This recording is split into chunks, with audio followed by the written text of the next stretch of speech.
Hello dear students, हम electricity का part 3 देखते हैं जिसमें हम इलेक्ट्रिक करंट के बारे में पढ़ेंगे। क्योंकि पहले हमने देखा चार्जेस, फिर हमने देखा पोटेंशियल, अब देख रहे हैं हम करंट। करंट क्या है तो हम जानते हैं फ्लो ऑफ इलेक्ट्रिक चार्जेस। ये वही इलेक्ट्रिक चार्जेस जिसके बारे में हम पहले पढ़ चुके हैं। तो जब इलेक्ट्रिक चार्जेस का फ्लो होगा किसी कंडक्टर के द्वारा इन ए यूनिट टाइम में, तो हम कहेंगे कि करंट फ्लो हो रहा है। यानी अब हम यहाँ आते हैं इलेक्ट्रिसिटी पे। तो इलेक्ट्रिसिटी हम देखते हैं दो टाइप की होती है, एक स्टैटिक इलेक्ट्रिसिटी और करंट इलेक्ट्रिसिटी। स्टैटिक इलेक्ट्रिसिटी में चार्ज फ्लो नहीं होता है, बस चार्ज अपने चारों तरफ इलेक्ट्रिक फील्ड क्रिएट करता है।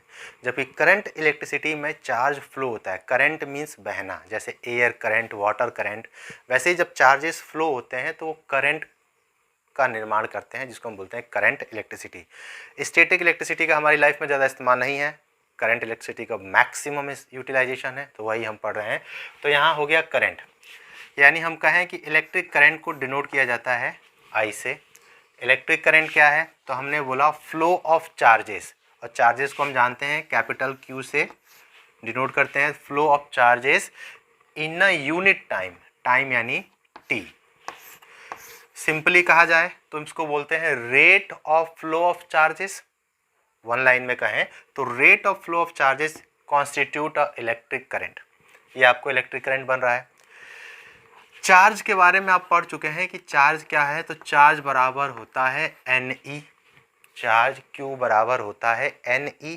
तो यहाँ से आपको करंट का एक नया मैथमेटिकल एक्सप्रेशन मिला कि I बराबर Q की जगह अगर मैं NE रख दूं तो NE/T, यानी यहाँ पे मुझे करंट के दो मैथमेटिकल एक्सप्रेशन मिले। अगर मुझे चार्ज दिया है, करंट दिया, टाइम दिया है कि कितने टाइम में कितने चार्जेस फ्लो हो रहे हैं, मैं डायरेक्ट करंट को निकाल सकता हूँ। अगर मेरे पास नंबर ऑफ इलेक्ट्रॉन्स दे दिए, बोला कि 100 इलेक्ट्रॉन फ्लो हो रहे हैं 10 मिनट में, तो बताइए कितना करंट फ्लो हो रहा है। तो यहाँ मैं n की जगह 10 रखूँगा, E की जगह उसका वैल्यू रखूँगा 1.6 × 10⁻⁻19, और T की जगह रखूँगा 10 मिनट है तो उसको सेकंड में SI यूनिट में कन्वर्ट करूँगा और I निकाल सकता हूँ। तो यही दो मैथमेटिकल एक्सप्रेशंस हैं जिसके द्वारा आप करंट को फाइंड कर सकते हैं। बात करें SI यूनिट की, तो SI यूनिट, चूँकि करंट एक मेजरेबल क्वांटिटी है तो इसका SI यूनिट होता है एम्पियर, सिंबल होता है कैपिटल A। ये इसका SI यूनिट है। तो अब देखते हैं हम यहाँ पे कि करंट को मेज़र कैसे करेंगे। जैसे हमने देखा था वोल्ट मीटर के सेक्शन में कि वोल्टेज को मेज़र कर रहे थे वोल्ट मीटर की मदद से। तो यहाँ हम करंट को मेज़र करने वाला इंस्ट्रूमेंट जो कहलाता है वो कहलाता है एम मीटर। ठीक है, सिंबल इसका इस टाइप से होता है। जहाँ से करंट इंटर करता है वो होता है पॉजिटिव टर्मिनल, और जहाँ पे करंट लीव करेगा वो होगा नेगेटिव टर्मिनल। अब देखते हैं कि करंट को मेज़र कैसे करेंगे। तो किसी भी सर्किट में जो करंट फ्लो हो रहा है उसको मेज़र किया जाएगा किसके द्वारा, एम मीटर इंस्ट्रूमेंट के द्वारा। एम मीटर इंस्ट्रूमेंट के द्वारा, जिसका इंस्ट्रूमेंट का सिंबल इस टाइप से होता है ए। जहाँ से करंट इंटर करता है वहाँ पॉजिटिव चार्ज, जहाँ करंट लीव करता है वहाँ नेगेटिव चार्ज। कनेक्शन की बात करें कि जिस सीरीज़ में इसको मेज़र लगा रहे हैं, जिस सीरीज़ में हमको करंट मेज़र करना है, उस सर्किट में कैसे जोड़ा जाएगा, तो सर्किट में जोड़ा जाएगा सीरीज़ कनेक्शन के द्वारा। रेजिस्टेंस कितना होना चाहिए एम मीटर का, तो एम मीटर का जो रेजिस्टेंस है वो वेरी लो, क्योंकि हम चाहते हैं कि एम मीटर में से मैक्सिमम अमाउंट में करंट फ्लो हो। और करंट फ्लो होने के लिए क्या चाहिए कि जितना रेजिस्टेंस मिनिमम होगा उतना बेहतर करंट उसमें से फ्लो होगा। तो रेजिस्टेंस कम से कम हो ताकि ज़्यादा से ज़्यादा करंट फ्लो हो। जितना ज़्यादा करंट फ्लो हो उतना वो अच्छे से करंट को मेज़र करेगा। आइडियल सिचुएशन कहें तो आइडियल सिचुएशन के लिए किसी भी एम मीटर का रेजिस्टेंस कम्प्लीटली जीरो होना चाहिए। लेकिन हम जानते हैं कि कोई भी कंडक्टर हो उसका रेजिस्टेंस कभी भी जीरो पॉसिबल नहीं है। तो इसलिए सबसे अच्छा एम मीटर जिसका रेजिस्टेंस वेरी लो हो। आइए अब हम देखते हैं कि हम वोल्ट मीटर और एम मीटर को अलग अलग पढ़ चुके हैं, लेकिन हम देखें कि अगर एक ही सर्किट में वोल्ट मीटर और एम मीटर लगाना हो तो कैसे लगाएंगे। सपोज कि आपके पास ये एक बल्ब है, ठीक है। इस बल्ब में आपने इस बल्ब को जोड़ रखा है बैटरी से, ये आपको कनेक्शन हो गया एक बल्ब का, जहाँ ये आपको पावर सप्लाई है, इसको वोल्टेज सप्लाई कह सकते हैं।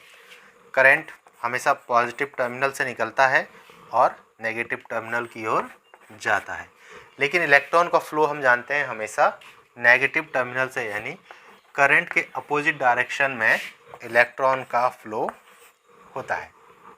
ये बल्ब है। अब अगर बोला जाए इसमें एम मीटर और वोल्ट मीटर को जोड़िए, तो एम मीटर को जोड़ने के लिए हम क्या करेंगे कि एम मीटर को हमेशा हम डालते हैं सीरीज़ कनेक्शन में।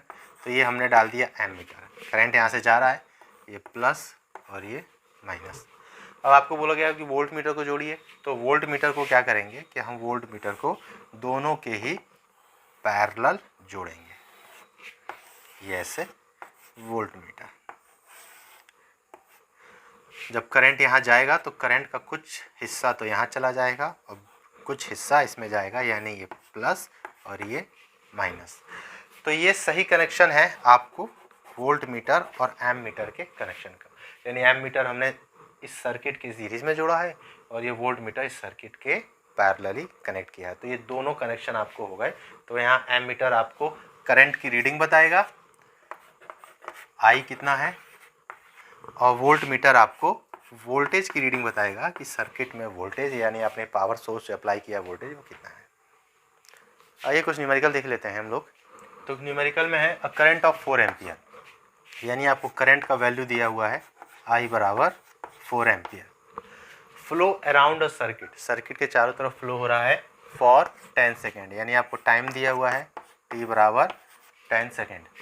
हाउ मच चार्ज, यानी आपसे चार्ज क्यों पूछ रहा है कि कितना चार्ज फ्लो होगा past a point in the circuit in this time, तो उस टाइम में कितना फ्लो होगा। तो बाय डेफिनेशन हम क्या जानते हैं, आई बराबर जानते हैं flow of charge per unit time. ठीक है, आई दिया है, टी दिया है, क्यू पूछ रहा है, तो पहले आप क्यू के रूप में इसको सेट कर लीजिए। तो क्यू बराबर आई इंटू टी। आई बराबर क्या दिया हुआ है, तो आई बराबर दिया है 4 एम्पियर का करंट फ्लो हो रहा है, एसआई यूनिट में है। टी सेकंड में दिया है, ये भी एसआई यूनिट में है, डायरेक्ट रख दीजिए वैल्यू। तो Q बराबर 4 इंटू 10 40, और जानते हैं चार्ज का यूनिट होता है कूलाम, तो यानी 40 कूलाम चार्ज आपको फ्लो होगा 10 सेकेंड में। नेक्स्ट क्वेश्चन देखें हम लोग।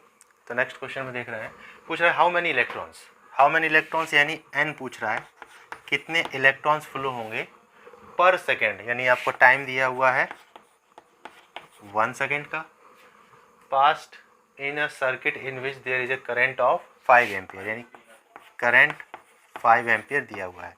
तो हमने देखा था कि करंट निकालने के दो मैथमेटिकल एक्सप्रेशंस देखे थे। तो यहाँ I बराबर होना चाहिए NE/T, इसका इस्तेमाल करेंगे। यहाँ हमको N पूछ रहा है, तो N बराबर हो जाएगा current I into T/E, value रखते हैं। आई दिया है आपको कितना एम्पियर का करंट फ्लो हो रहा है, 5 एम्पियर पर सेकेंड, यानी 1। ई की वैल्यू हम लोग जानते हैं 1.6 इंटू 10⁻⁻⁻19। सॉल्व करें तो n बराबर ये हो जाएगा 5, यहाँ से एक डेसिमल हटाएंगे तो ऊपर एक जीरो चला जाएगा, तो ये तो हो गया 16।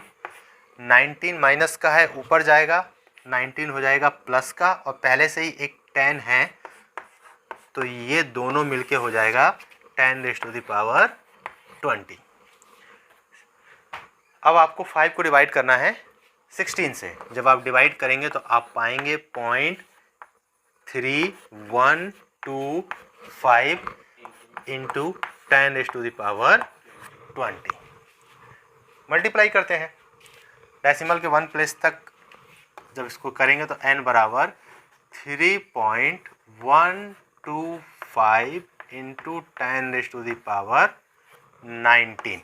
इतने नंबर ऑफ इलेक्ट्रॉन्स आपको फ्लो होंगे 1 सेकेंड में, तब जाके 5 एम्पियर का करंट सर्किट में आपको फ्लो होगा।